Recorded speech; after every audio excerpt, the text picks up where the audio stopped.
ఎందుకంటే నేను చదువురాని మొద్దునే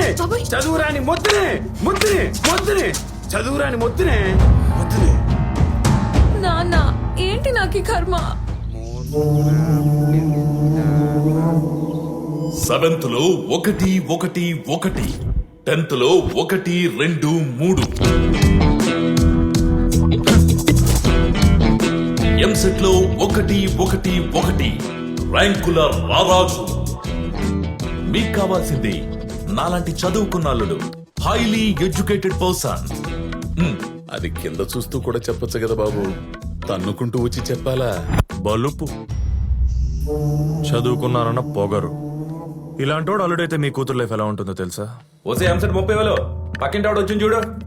ఇంటర్ 2nd క్లాసు టేస్ట్ గా వంట చేయడం నేర్చుకోవే. అలా అవసరమైన అనవసరమైన ప్రతి మాటకి చదువును యాడ్ చేసి డైలీ మీ కూతురుని ఇన్సల్ట్ చేస్తూనే ఉంటాడు. మీ బాగా చదువుకున్న సుపీరియారిటీ కాంప్లెక్స్ అల్లుడు. హలో, నా కూతుర్ని పోలీసుకి ఇవ్వబోతున్నా. ఏ ధైర్యం కోసమైతే జనాలు పోలీస్ స్టేషన్ కు వస్తారో ఆ ధైర్యాన్ని తెచ్చుకుని ఇప్పుడు నా ఇంట్లో పెట్టుకోబోతున్నా. ధైర్యం ఇచ్చే ప్రాసెస్ లో పిల్లని పీకల్లో కష్టాలు పడేస్తారన్నమాట. కష్టాలేంటాయి? పోలీసుకి ఇవ్వబోతున్నాను చెబుతుంటే అర్థం కావట్లా? అసలు పోలీస్ స్టేషన్ కి వెళ్లాలంటేనే భయపడేవాడివి, స్టేషన్ లో ఎక్కువసేపు కూర్చోడానికి ఇష్టపడిన వాడివి, ఖాకీ డ్రెస్ చూస్తేనే టెర్రర్ ఫీల్ అయ్యే పక్కా మిడిల్ క్లాస్ ఫాదర్వి. ఒక పోలీస్ అల్లుని తెచ్చుకుని హ్యాండిల్ చేసేంత దమ్ము ధైర్యం మీకుందా? ఒకసారి అటు చూడండి.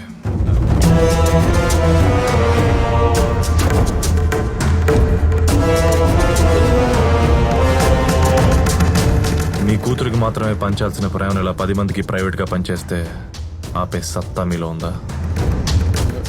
ఆపడానికి ప్రయత్నిస్తే మీ అల్లుడు కక్ష కట్టి మీ ఇల్లు మొత్తం రాయించుకొని మిమ్మల్ని రోడ్డు మీద పడేస్తే, ఇదే స్టేషన్ లో మీ మీద 3rd డిగ్రీ 4th డిగ్రీ ప్రయోగాలు చేస్తే,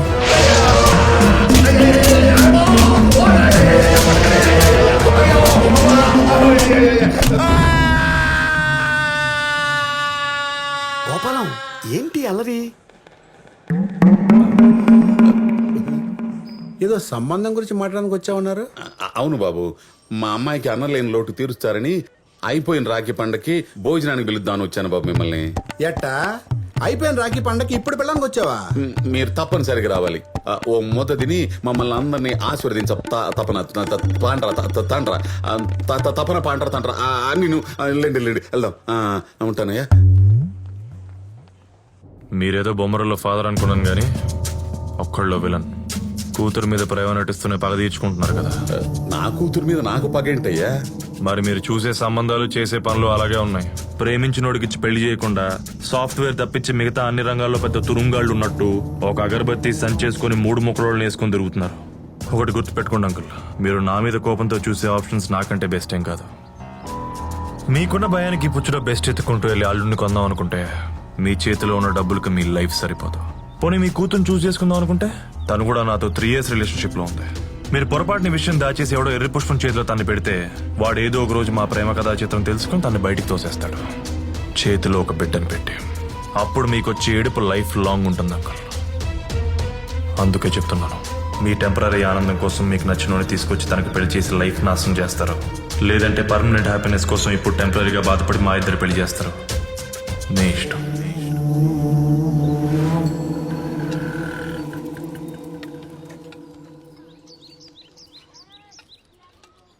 ఏం సార్ ఇదే? ఒక మిడిల్ క్లాస్ ఫాదరు తనకు ధైర్యాన్ని ఇచ్చేవాడిని అల్లుడిగా తెచ్చుకోలేడా? ఎవడు బడితే ఆడికి ఇచ్చి పెళ్లి చేసేసి తన కూతురు లైఫ్ ఏమైపోతుందో అని జీవితాంతం భయపడుతూ బతకాల్సిందేనా? తప్పదు గోపాలం గారు, నేను ఈ టార్చర్ భరించలేకే ఇదిగో ఈ శానిటైజర్ తాగి సూసైడ్ చేసుకుందాం అనుకున్నాను.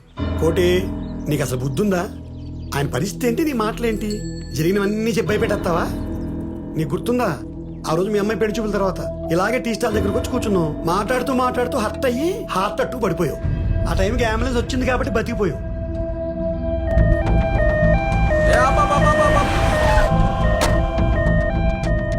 ఓం నమ శివాయ. Location correct. హలో ఇక్కడ 7 కొండలని మిడిల్ క్లాస్ ఫాదరు యా అంటాడేనా? నువ్వేంటి స్వామి ఇలా అడ్రస్ ఇచ్చుకొచ్చేసావు అలా తలుచుకోగానే? ఇంతకీ ఏం చేస్తుంటాడు ఆయన? అంటే వాళ్ళ కూతురికి పెళ్లి సంబంధాలు చూస్తున్నాడట, ఏవి సెట్ కాలేదు, ఇంకా పెళ్లి చేయలేనమన్న భయంతో హార్ట్ స్ట్రోక్ వచ్చి పడిపోయాడట. మీకు తెలుసా? హార్ట్ స్ట్రోక్ వచ్చి పడిపోయాడట. మీకు తెలుసా?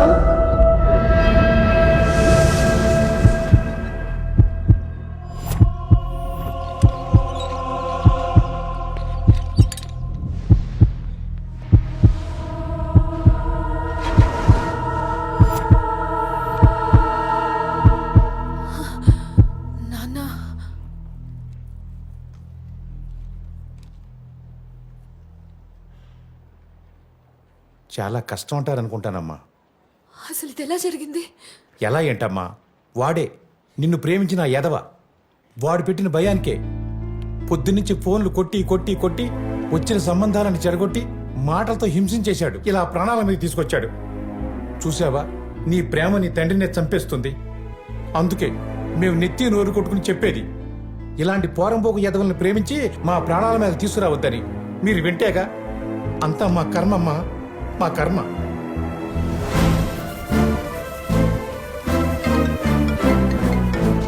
ఎత్తమ్మా ఎత్తమ్మా, ఆడే ఉంటాడు. ఆడి ప్రేమకి పెళ్లికి ఏ అడ్డు లేదని ఎదవ కాన్ఫిడెన్స్ తో నేను ఎత్తుక్కుంటూ వచ్చి ఉంటాడు. వెళ్ళమ్మా, మీ నాన్న దగ్గర తీసుకెళ్ళి, నాన్న నేను హత్య చేసినోడితో నేను ఏడాడు నడవబోతున్నానని గర్వంగా చెప్పేసి మీ నాన్న పూర్తిగా చంపేశాయి. ఇదిగో కొంచెం కొనూపు ఉండిపోయింది అనుకో, పక్కనే పిల్ల ఉంటుంది, అటు ఇటు చూసి నువ్వు వాడు కలిసి నొక్కి చంపేయండి, దరిద్రం వదిలిపోద్ది. వెళ్ళమ్మా, వెళ్ళు వెళ్ళు.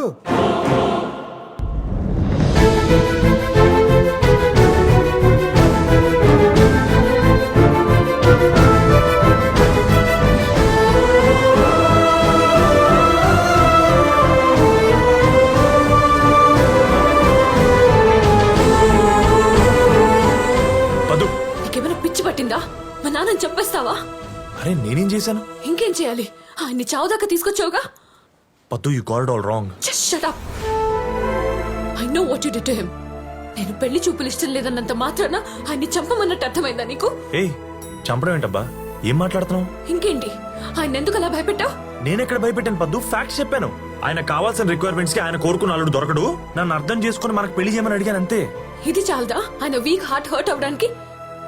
పద్దు, ఇవన్నీ జనరల్ గా మాట్లాడుకునే విషయాలే. దీనికే హార్ట్ అటాక్ వస్తుందని నాకు ఎలా తెలుసు పద్దు? తెలుసుకోవాలి, ఎందుకంటే ఆయన అందరిలాంటి మనిషి కాదు. He's very sensitive. పైకి అలా స్ట్రాంగ్ గా కనిపిస్తారు కానీ లోపల ఆయనకున్న భయం మామూలుది కాదు. నేను కడుపులో పడ్డప్పటి నుంచి ఆయనకి టెన్షనే. ఆడపిల్ల పుడితే ఎలా పెంచాలా అని, అమ్మ డెలివరీకి వస్తే బిడ్డ తల్లి సేఫ్ గా ఉంటారా అని, స్కూల్ కి వెళ్తే టీచర్స్ సరిగ్గా చెప్తారో లేదో అని, మావయ్య ఇంట్లో ఉంటే చైల్డ్ అబ్యూస్ చేస్తాడేమో అని. ఇలా ఒక్కటి కాదు, ప్రతిరోజు ప్రతి క్షణం భయపడుతూనే పెంచారు మా నాన్న నన్ను. అందరికీ ఆయనలో ఉన్న భయం మాత్రమే కనపడితే నాకు మాత్రం ఆయనకి నా మీదున్న చెప్పలేనంత ప్రేమ కనిపిస్తుంది. అందుకే ఆయన నేను వద్దన్నప్పుడు నెక్స్ట్ మినిటే ఆర్గ్యూ చేయకుండా నీ నంబర్ బ్లాక్ చేశా. బికాస్ మా నాన్న అంటే నాకు అంత ఇష్టం. నాకు నువ్వైనా మా నాన్న తర్వాతే. Do you know that? 3 years relationship లో ఉన్న నీకే మా నాన్న నన్ను ఎవరికైనా ఇచ్చేస్తారేమో అనే భయం ఉంటే, 25 years కంటికి రెప్పలా కాపాడుకున్న మా నాన్నకి నేను ప్రేమించిన వాడు కరెక్టో కాదో అనే భయం ఉంటుంది కదా. అది నీకు అర్థం కావాలి కదా. ఇప్పుడు చెప్తున్నా విన్ను, నన్ను చిన్నప్పటి నుంచి చిన్న దెబ్బ కూడా తగలకుండా కాపాడుకున్న గుండె అది. ఇప్పుడు నీ వల్ల ఆయనకేమైనా జరిగిందంటే ఇంక జీవితంలో నీ మొహం కూడా చూడను. బావా చియర్స్. బావా చియర్స్. ఏంట్రా, ఒక పక్కన పద్దు తిట్టింది, అలా నానేమో బెడ్ మీద ఉన్నాడు. అక్కడ ఏం జరుగుతుందో తెలీదు, చెప్పాను నాదులు లేడు. పోనీ దానికి ఫోన్ చేసి కనుక్కుందాం అంటే ఎక్కడ ఖర్చు చేస్తున్నాను భయం. ఇన్ కేస్ ఆయనకి ఏమన్నా అయితే నా పరిస్థితి ఏంటో నాకే తెలియట్లేదు. మా ఇంట్లో నిర్రా అన్న అవుతుంటే చీర్స్ కొట్టలేదు, చిప్స్ పెట్టలేదు, చికెన్ పకోడీ లేదని ఏదో మందు సిరింగ్ రూల్స్ చెప్తున్నావు. సారీ. బావా ఇప్పుడేంటి, నువ్వు ఇప్పుడు మీ మామ ఎలా ఉన్నాడో తెలుసుకోవాలి అంతే కదా? లేదా ఈ నైట్కి ఎవెన్కి బస్కి ఈ పాస్ ఏమైనా తీసుకున్నాడేమో కొనుక్కోవాలి. అన్నిటికో మార్కు ఉంటుంది కదా. Operation Graham bell.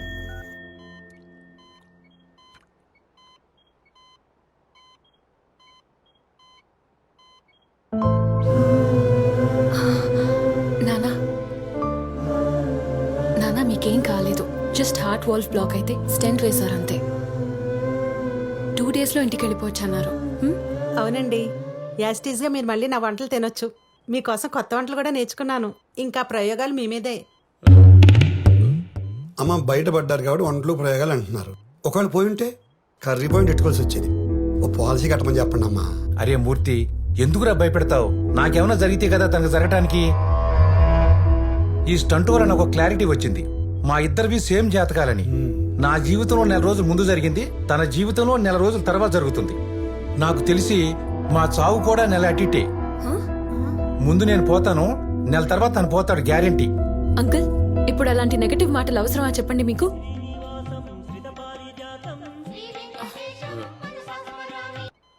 హలో, పొద్దు ఎత్తింది. హలో అమ్మా, నాన్నగారు ఉన్నారా?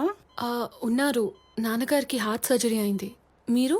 నేను ఆయన రహస్య స్నేహితురాలమ్మా, అప్పడాల విజయలక్ష్మిని. నీకు పిన్నినవుతాలే. ఇప్పుడు ఎలా ఉంది నా గుండె? ఆయన గుండె బాగానే ఉన్నారు. స్టెంట్ వేశారంతే. ఓహో, పోనీలేమ్మా.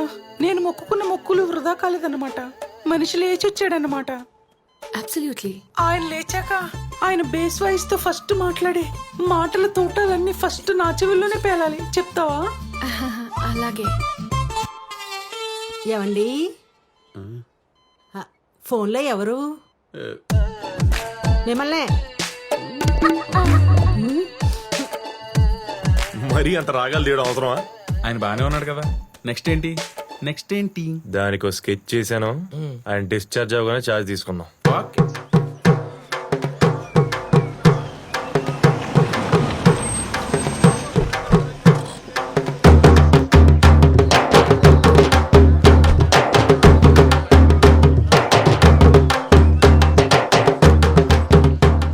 ఇదేంటండి శుభమాన్ ఇంటికి వస్తే కట్టెల కుండలతో ఎదురొచ్చాడు వీడు. గోపాలం, ఈ మాత్రానికే కంగారు పడతావే? నేను హాస్పిటల్ నుంచి వచ్చి వాకిట్లో అడుగు పెట్టాను లేదు, శవం వచ్చి చెలరేంచుకెళ్ళింది. అయినా దుక్కలాగా లేను. ఇదిగా ఈ శవాలు యదవ సిగ్నల్ ఎదురొచ్చిన బాగానే ఉన్నాడు కదా. అయినా అడిగానే అయితేనే కదండి మీకేమైనా అవుతుంది కన్ఫర్మ్ చేసుకోవడానికి. ఆరి గుండె ఆగిపోతేనే కదా మీ గుండె ఆగిపోయింది. ఏడుకొండలవాడ వెంకటేశ్వర గోవింద గోవింద, ఆపద ముక్కలవాడ తిరుమలేశ్వర గోవింద గోవింద. అలా గుండె ఆకూడదని ఆ ఏడుకొండలవాడు నన్ను ఇలా పంపించాడు అంకుల్. లింగబాబు, థ్యాంక్స్. ఈ తీర్థ ప్రసాదాలు స్వీకరించి ఈ రక్ష మీ చేతికి కట్టుకొని ఆనందంగా మీ ఇంటి లోపలికి వెళ్ళండి. మీ ప్రాణానికి ఏ భయం లేదు. ఇంకా నేను చూసుకుంటా. ఇంతకీ తమరెవరు బాబు? మొహం చూడకపోయినా మాటెక్కడు విన్నట్టుగా ఉంది. మనం సోల్మేట్స్ మాంగారు. మామగారా? కిందటి జన్మలో ఆ ఫీలింగ్ తో చెప్పాడు అనమాట. కిందటి జన్మలో ఏ బంధం ఏమో, లేకపోతే ఇంతలా వీక్ అయిపోయిన నా గుండెకి నీ మాటలు ఆక్సిజన్లు ఎందుకు పనిచేస్తాయి? ఓ పని చేసిందా? ఇలా ఫ్రీగా గాలెందుకు ఆడుతుంది? నానా, రోడ్ మీద పోయేవాడు ఎవడో వచ్చి చెప్తే నువ్వు అన్నిటికీ ఫీల్ అయిపోయి గాలి పీల్చకు. పాప, నేనేమి రోడ్డు మీద పోయే సైబర్ నేరగాండి కాదు. మీ పక్కని టెరెస్ మీద దిగిన నైబర్ అంకుల్. ఆ? అవును, ఇప్పుడు 6 నెలల అడ్వాన్స్ ఇచ్చి దిగారు. అక్కడ ఏముందని దిగారయ్యా? వాడి పారేసిన వుడ్డుతో తయారు చేసిన ఉయ్యలు తప్ప. అంకుల్, చూసే కళ్ళే ఉండాలి గాని ఆ ఆకాశం, భూమి, నీరు, నిప్పు, గాలి, ఈ పంచభూతాలన్నింటినీ మిక్సీలో వేసి రుబ్బినట్టుగా రిలయన్స్